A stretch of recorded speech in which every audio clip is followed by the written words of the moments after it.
Émile, peut-être que Gilles et moi pouvons faire des réponses groupées. On a eu le temps, pendant que François parlait, de balayer beaucoup de questions. Et donc, Très bien. je pense qu'on va trouver des éléments, alors peut-être pas exhaustifs, sur pas mal de points. Eh ben, très bien. Du coup, si vous avez les questions sous les yeux, je vous laisse lire et donner les réponses groupées, justement, puisque c'est vrai qu'il y a beaucoup de questions qui se recoupent. Ok, donc je les lis en même temps, donc je vous demande un peu d'indulgence pour les réponses, donc c'est en direct. Alors il y en avait une première sur le risque de ne pas réaliser son BGS. Donc actuellement, il n'y a pas de sanction, donc c'est ce qui a été indiqué tout à l'heure, jusqu'à l'adoption des nouveaux textes, donc il n'y a pas de pénalité aujourd'hui. Par contre, donc, ce qui a été indiqué tout à l'heure, c'est qu'il y en aura prochainement.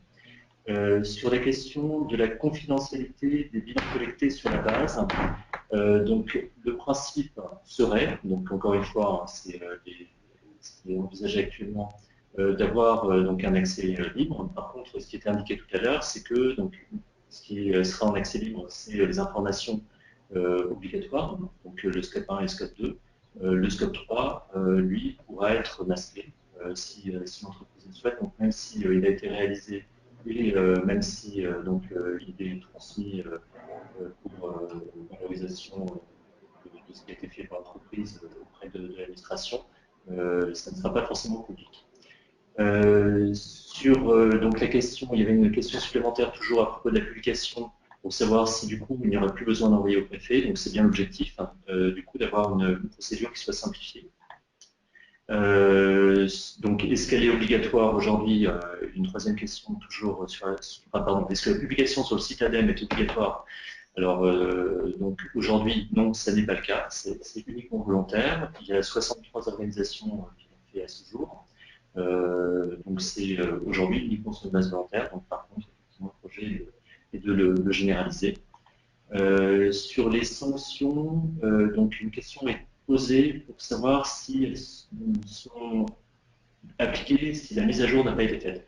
Donc effectivement, le principe de la sanction, c'est de constater que l'obligation n'a pas été remplie, et l'obligation, c'est une mise à jour tous les 3 ans. Donc même si un premier bilan a été fait, il ne peut pas servir pendant 5 ans, 6 ans, je ne sais quelle durée. Donc du coup, effectivement, le critère, ce sera est-ce que le bilan a été fait depuis moins de 3 ans, et le jour où on passe à une période différente, de moins de 4 ans pour les entreprises, par exemple. Sur le nombre de relances, alors il n'est pas défini à ce jour, donc je ne sais pas combien de relances seront faites. Je ne peux pas vous dire comment en pratique on va faire, mais en tout cas le principe c'était surtout de dire que ce n'était pas pour sanctionner de façon immédiate et brutale, mais d'avoir vraiment ce souci d'accompagner les entreprises et d'éventuellement voir quelles sont les difficultés qu'elles avaient. Je crois que c'est à peu près tout sur les questions qui étaient donc spécifiques aux problèmes de réglementation. Je regarde rapidement. Il me semble que oui. Alors, il y en a, pardon. Et on me demande ce que j'attends pour les 48% d'organisations qui n'ont pas fait leur bilan. Je pense que la mise en place de sanctions permettra de faire des choses très utiles et d'améliorer nettement ce bilan. Alors j'espère ne pas avoir raté d'autres questions. Si c'était le cas, sur le dernier slide de ma présentation, il y a une adresse que vous pouvez utiliser pour poser des questions sur tout ce qui est en lien avec la réglementation. Et je passe la parole à Rémi pour donc, les aspects techniques. Alors, sur les aspects bilan carbone, licence, qualification, etc., j'ai relevé une question qui portait sur l'obligation de disposer d'une qualification pour réaliser son bilan GES réglementaire. Il n'y a absolument aucun critère relatif à une formation bilan carbone ou à une qualification PQI-BI pour rendre son bilan GES réglementaire. Vous pouvez le faire par n'importe qui, vous pouvez le faire vous-même, vous pouvez le faire par un salarié, vous pouvez passer par un prestataire, tout ça est entièrement libre. L'obligation porte uniquement sur la réalisation de votre bilan GES réglementaire. Il y avait une question sur où est-ce qu'on peut se procurer la dernière version du bilan carbone. Alors, Il y a deux façons de le faire. Soit vous faites un appel à un prestataire, vous lui achetez une prestation d'accompagnement à la réalisation d'un bilan carbone. Et dans ce cas-là, vous allez disposer, le prestataire a l'obligation de vous transmettre avec l'ensemble de ses livrables, finalement le package bilan carbone, et vous allez donc en disposer pendant la prestation, évidemment en prestation, et l'achat de cette prestation vous donne droit à la licence d'utilisation du bilan carbone pour l'année en cours. Par ailleurs, si vous voulez faire votre bilan GES de manière autonome, enfin votre bilan carbone, voir votre bilan réglementaire de manière autonome en utilisant l'outil bilan carbone, il vous suffit de vous adresser à l'association bilan carbone avec qui vous pourrez auprès de qui vous pourrez accéder donc aux licences bilan carbone. Je précise que pour disposer de la méthode bilan carbone et du bilan carbone, il faut suivre la formation module 1 pour disposer de la licence utilisateur, donc soit suivre la formation bilan carbone, soit passer par un prestataire.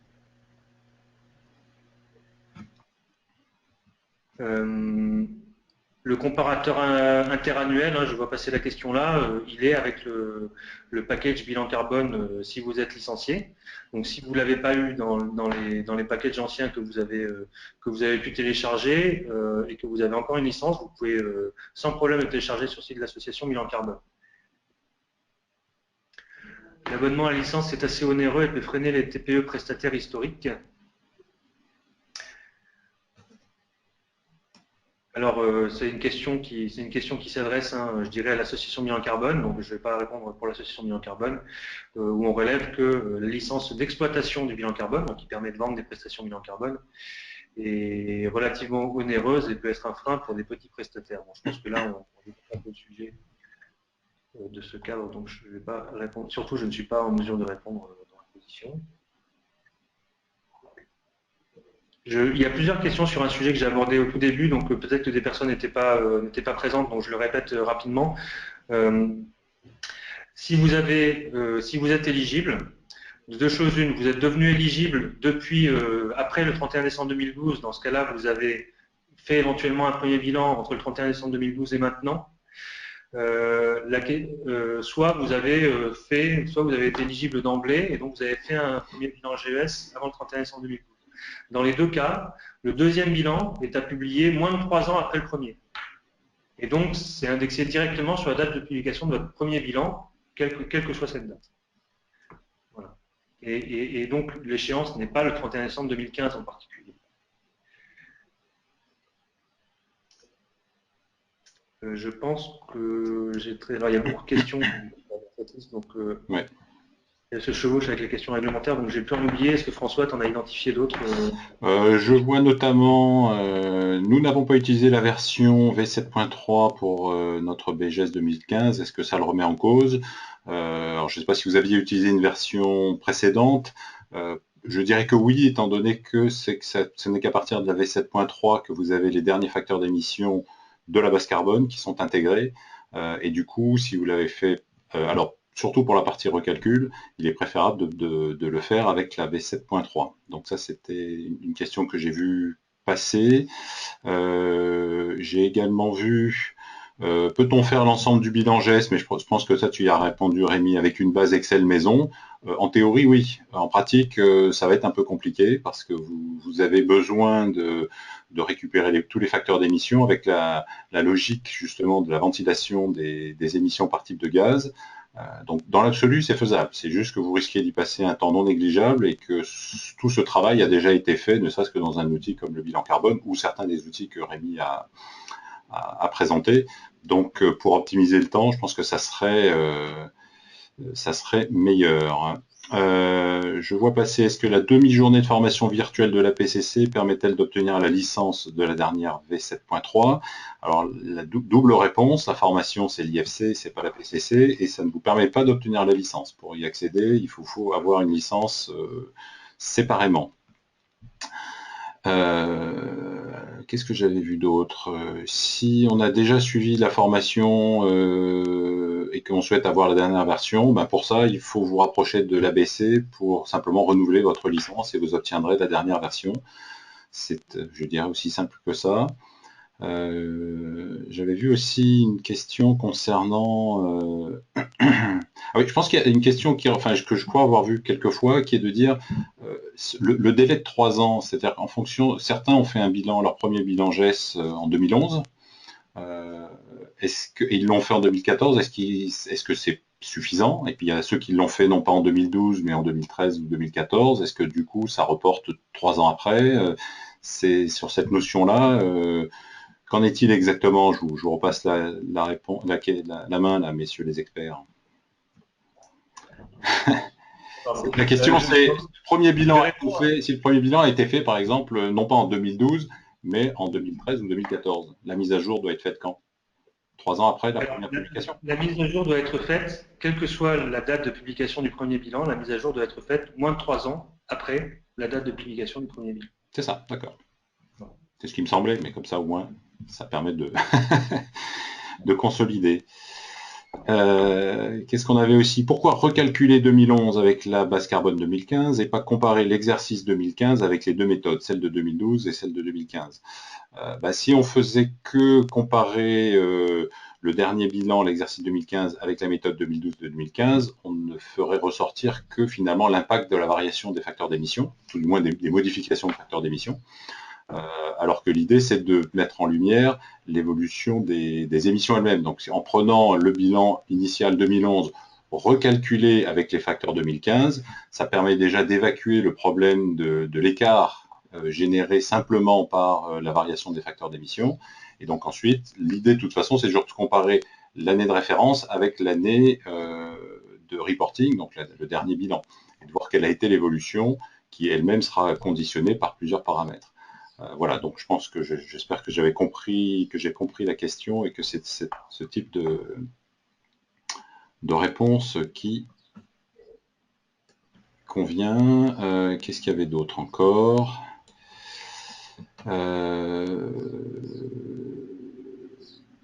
Le format de restitution. Je vous propose de prendre encore deux, trois questions et puis nous avons un peu dépassé le temps qui nous était imparti. Oui, mais quand on aime, on ne compte pas.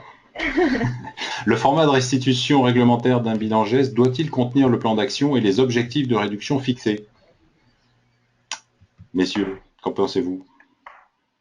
Alors, donc, effectivement, le plan d'action est obligatoire et fait partie du bilan GES réglementaire. Donc, il doit être effectivement communiqué. Une question sur le bilan carbone, de nouveau. Enfin, j'imagine, et si on a déjà suivi la formation et qu'on souhaite la dernière version, alors, il vous suffit de racheter une licence d'utilisateur auprès de l'association bilan carbone, donc ça peut être très vite fait.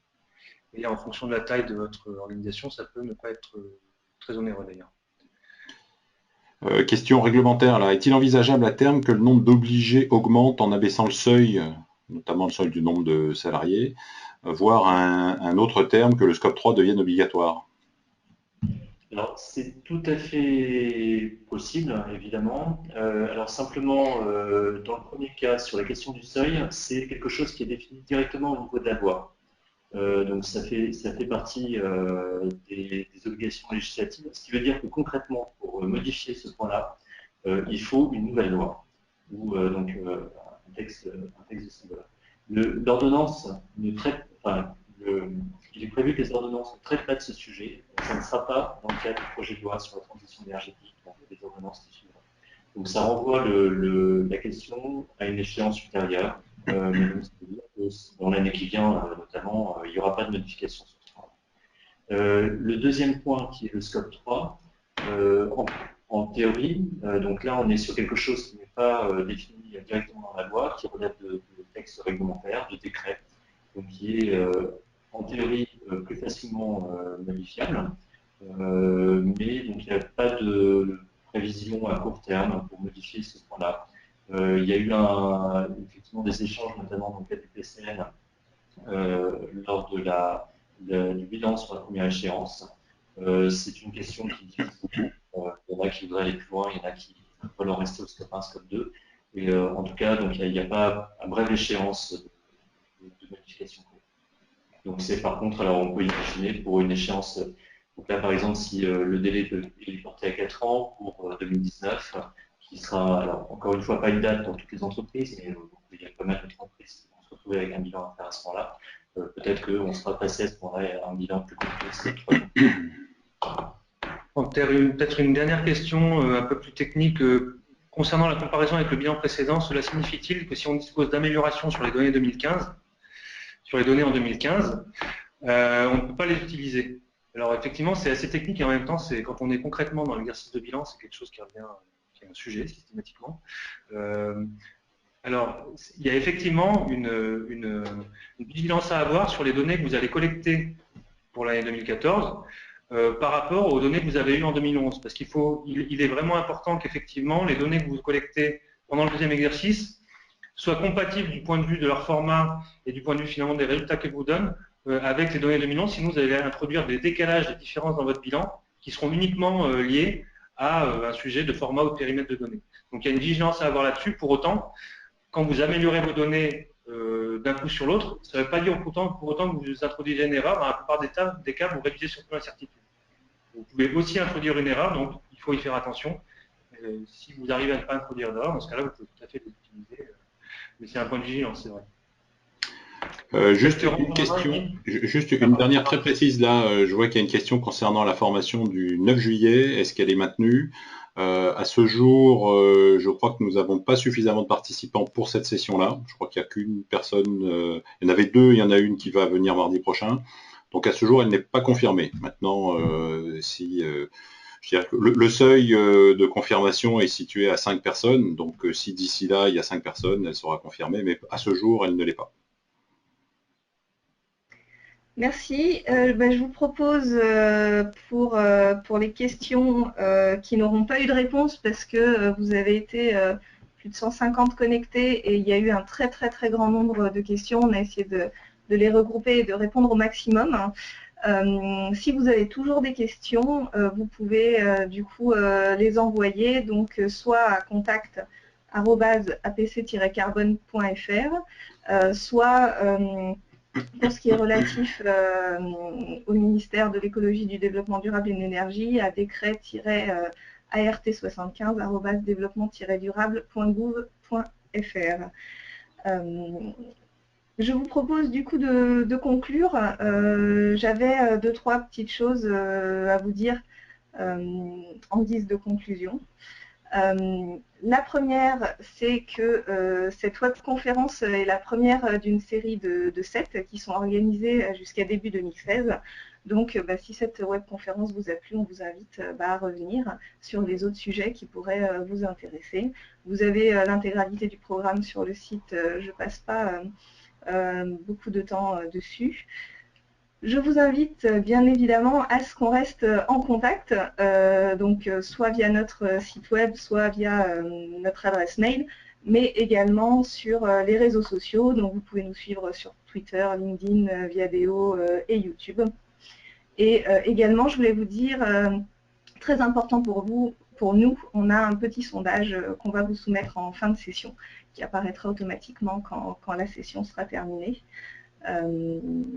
Et auquel on aimerait bien que vous répondiez pour qu'on puisse savoir ce que vous avez pensé un peu de cette webconférence et éventuellement les améliorations que nous pourrions y apporter. Merci pour votre attention, merci d'être venu, comme je disais, vous étiez plus de 250.